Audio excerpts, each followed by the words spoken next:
when I'm looking for a new dish, sometimes I actually start going to my library cookbooks and I go to different ethnic cuisines. This particular dish I found in Mexico, and I added something else to it to kind of make it my own. But I know somewhere down in Mexico there was a cook that did the exact same thing, because when it comes to food, I really don't think there are too many new things out there, just tried and true recipes.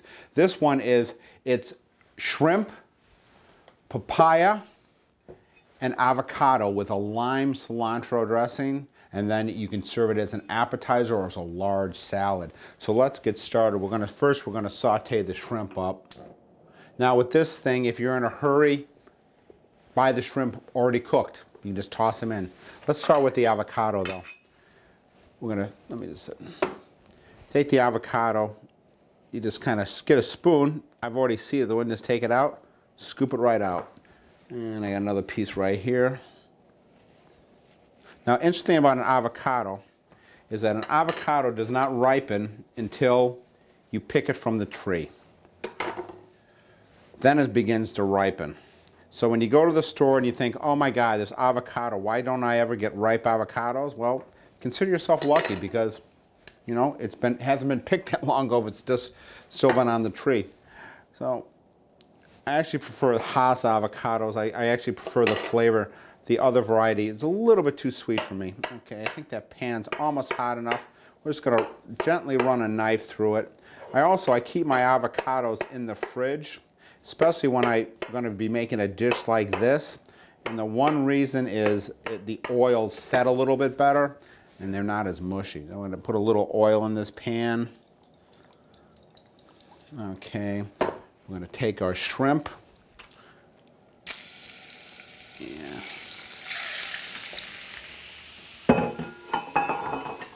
Spoon, kind of move those around a little bit. They won't take long to cook, that's for sure.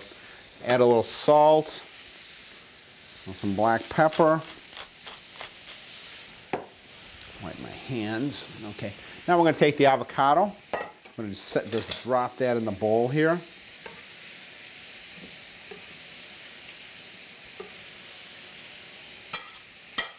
Got that right there. Do one so. Just let those shrimp go. The next thing we're going to have, we're going to look at a papaya. This is a Marandol papaya. It's come from Mexico. They also come from Central America and South America. That's where they originated from. This little guy is from Hawaii, but they originated in the Americas. So what we're going to do is I'm going to show you what they look like on the inside. That's what they look like. Beautiful gray color. This one is actually yellow, and which is also a great color, but for this dish I want to have the orange. So okay, I have papayas already cut right here. I'm going to drop that in here. I'm going to put this right here. I'm just going to remove what I don't need. Okay, put this back here. Okay, our shrimp is moving right along. Now, I'm gonna get that heat all the way up. Just kind of like, just cook them until they're done. You can also see these are relatively, these are okay sized shrimp. I actually cut them into smaller size. I like everything. The avocado, the papaya, and the shrimp are all pretty much the same size. Let me move it over to this burner. This burner works a little higher heat.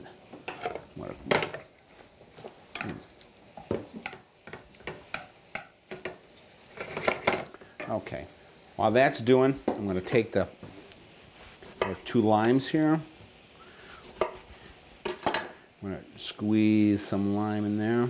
You know, if you take a spoon, just shove it in there, a spoon or a fork, kind of makes it work.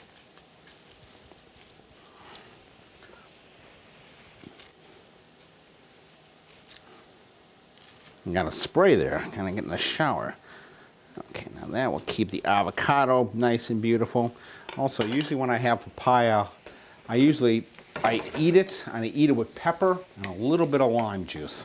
Because generally, if I'm just eating it by itself. Now these shrimp are they're moving right along. Okay, now I have some cilantro here. Let me get the papaya seeds out of the way. I have some cilantro. I just want to grab the stems, just kind of shake it free a little bit. Okay. Get rid of some of those big stems. Now the stems on cilantro is usually pretty tender. You can usually just use them right up. Okay. Yeah, you cook the shrimp. Oh, we lost a couple there. Usually we can cook shrimp until they become opaque. And these are about there. Now, I was going to deglaze the pan. That means anything that was any little things that were stuck to the bottom, which is usually flavor, called fond, F-O-N-D. Okay, now that looks really good. But I'm not going to deglaze it. I'm just going to, yeah, those are nice. You don't want to overcook shrimp or they get really tough. Now I'm just going to put those right into that salad. I'm going to set that right here. I'm going to mix it up. Now, I'm moving a little bit faster than I would normally. You could actually wait till the shrimp cool, which is a fine thing to do. Okay. Now, I'm going to set that there. I'm going to take some more cilantro, this is kind of a tangled web I've woven here. Okay, that's good. Let me just run a knife through there. I'll put that in there. Do some a little more pepper, a little more salt. Give it a nice stir. And then the big thing, we got to taste it. So I'm going to kind of go through and I want to get a little bit of everything. Let me give a papaya.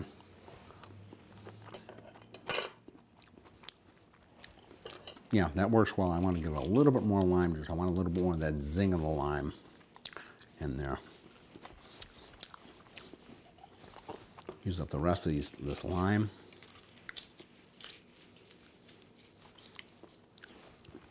And I'm going to use the proverbial best thing of all, your hands. And you just kind of toss it together. Now, how I normally serve it at a party, I'll take this, grab one more lime,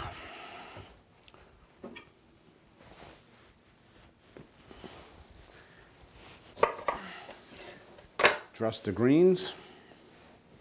That one's giving me a problem. Just kind of put a little bit of, always dress your greens. I find a lot of times you go to places and they don't put anything on your greens. Put a little of that. A little bit of extra virgin olive oil. Once again, some fresh cracked pepper, some salt. And then you come over here, you get a nice clean plating spoon. And this is how you make these into an appetizer. You put a little bit of this into each one of these leaves of lettuce. The green lettuce is called endive, Belgian endive. And the burgundy or purple one is called radicchio. They're different in flavor, but you just kind of serve them all up just like that. And then people have, there's one. No. Lovely thing, then people have, actually, they have something to eat with. They have their own little plate. That's why it's a great appetizer. And so, let's bring good food to the table.